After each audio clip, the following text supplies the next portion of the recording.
Good morning. এখন বাজে কটা বাজে? 11:20 বাজে। উঠেছি আজকে অনেক বেলা করে। তো এখন এক কাপ চা খেলাম।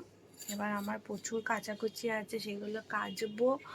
আর আজকে সব ভিজিয়েছি, চাদর সব ভিজিয়েছি, সেগুলো কাচবো। আজকে আবার আমার আর মায়ের আবার নিমন্ত্রণ আছে, সেখানেও যেতে হবে দুপুরের দিকে। তো আজকে তাড়াতাড়ি কাজগুলো করে নি। আর মা তো নিচে রান্না করছে, ওই ঘরে মোমো ঘুমাচ্ছে। তো চলো আজকে সারাদিনে কি করছি তোমাদের সাথে তো অবশ্যই সেগুলো শেয়ার করব।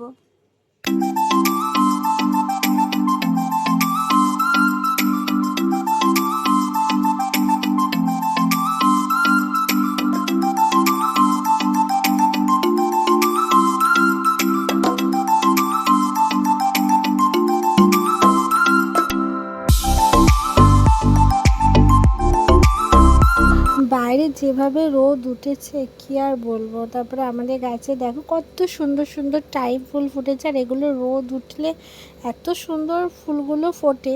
আর যেই রোদ চলে যায় তারপরে আবার ফুলগুলো নিস্তেজ হয়ে এরকম বুঝে যায়, এত ভালো লাগে দেখতে। মানে দিদি চারা দিয়েছিল, সেগুলোই লাগিয়েছিলাম। তারপর থেকে এখন অনেক জায়গা হয়েছিল। আর আজকে ভাবছিলাম একটু ঘর দোরটা ঝাড়া পোছা করি।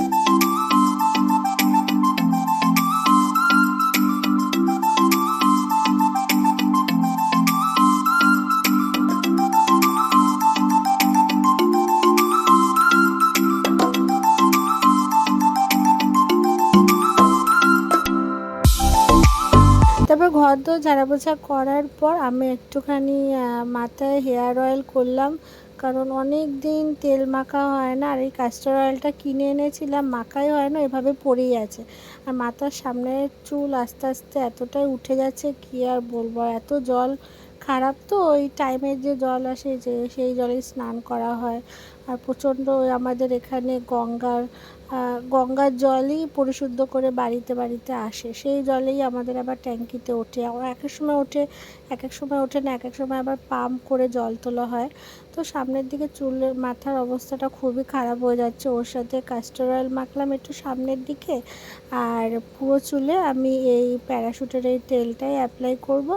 ভাবছিলাম একটা তেল বানাবো, দেখি বোনও বলছিল যে ওই জবা ফুল, কারি পাতা, কালো জিরে, পেঁয়াজ, তারপরে আর কি যেন আছে, অ্যালোভেরা, সমস্ত কিছু দিয়ে তেল বানাবে।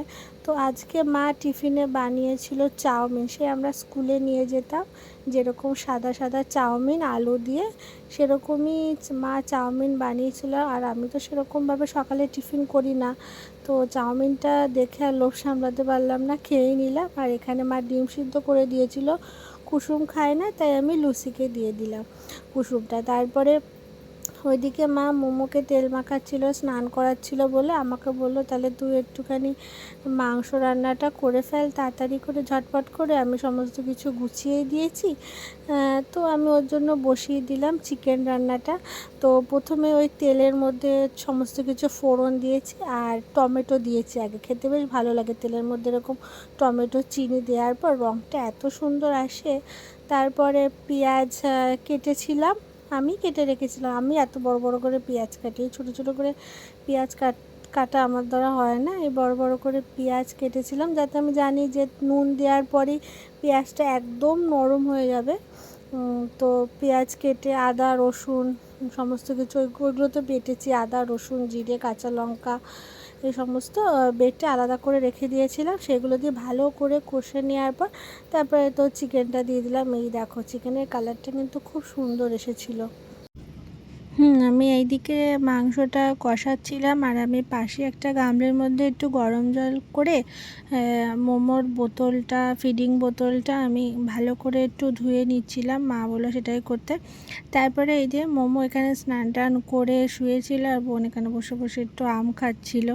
তো আমাদের কারোরই তখনও স্নান করা হয়নি। আর তোমাদের তো বলাই হয়নি, আজকে আমার আর মায়ের একটা নিমন্ত্রণ ছিল, বাড়ির সবারই নিমন্ত্রণ ছিল। বাবা তো বাইরের খাবার দাবার এখন খায় না, তো ওর জন্য আমার আর মাকে যেতে হবে শ্রাদ্ধ বাড়িতে, ঠাকুর বাড়িতে নিমন্ত্রণ ছিল। প্রথমে তো যাবো না করছিলাম, তারপরে এখন আবার যাচ্ছি। এই যে ভেবেছিলাম শাড়ি পরবো, কিন্তু সমস্ত কাজকর্ম করতে করতে এত দেরি হয়ে গেল, এই সবে স্নান করে উঠলাম, এই চিকন কারির এই কালো কুর্তিটা পরে চলে যাচ্ছে, আর এখানে মোমো এখানে শুয়ে শুয়ে খেলা করছে, আর মা গেছে নিচে রেডি হতে। তো চাই এখন তাড়াতাড়ি করে এখন যাব, এখনো পর্যন্ত পুরোপুরি রেডি হয়নি, এখন রেডি হব।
এই যে আমি খুব তাড়াহুড়ো করে একটু হালকার মধ্যে রেডি হয়ে গিয়েছিলাম, আর শ্রাদ্ধ বাড়িতে আর কী বার রেডি হবো, যে ঠাকুর বাড়িতে পৌঁছে গিয়েছিলাম, আর আমি আর মা কি হয়রানি হয়েছিলাম যে খুঁজেই পাচ্ছিলাম না যে কোন বাড়িটা। আর এই বাড়িতে অনেকবারই শ্রাদ্ধ খেতে এসেছি কিন্তু ভুলে গিয়েছিলাম। যাই হোক, তারপরে খাওয়া দাওয়া করে সামনেই টোটো ছিল, আমি আর মা টোটোতে উঠে পড়লাম, কারণ মা বললো যে অনেকটাই লেট হয়ে গিয়েছিলো, সত্যি 4:30 মতন বেজে গিয়েছিলো, কারণ আমার বাড়ি থেকে বেরোতে বেরোতে অনেক দেরি হয়ে গিয়েছিলো। তো ওখানে আমরাই ছিলাম লাস্ট ব্যাচ, মানে ফ্যামিলির সবাই মিলে বসেছিল আর কি।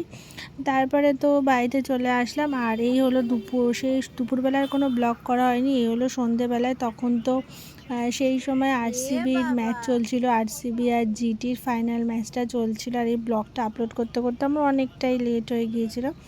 আমি, বোন আর মোমো মিলে এখানে বসে বসে খেলা দেখছিলাম। তারপরে অনেকটা দেরি হয়ে গিয়েছিলো বলে আমি খেতে চলে গিয়েছিলাম। দুপুরবেলা তো মাংস রান্না করেছিলাম, তো সেটা তো খাওয়া হয়নি, আর ভাতও ছিল, যাবো কি যাবো না করে এই করে করে তো গিয়েই ছিলাম শ্রাদ্ধ বাড়ি খেতে। তারপরে এই যে বাড়িতে রাত্রিবেলা সেই মাংস তো মা তুলে রেখেছিল, মাংস ভাত এগুলো একটু খাওয়া দাওয়া করছিলাম, আর তার সাথে আরসিবির খেলাটাও দেখছিলাম।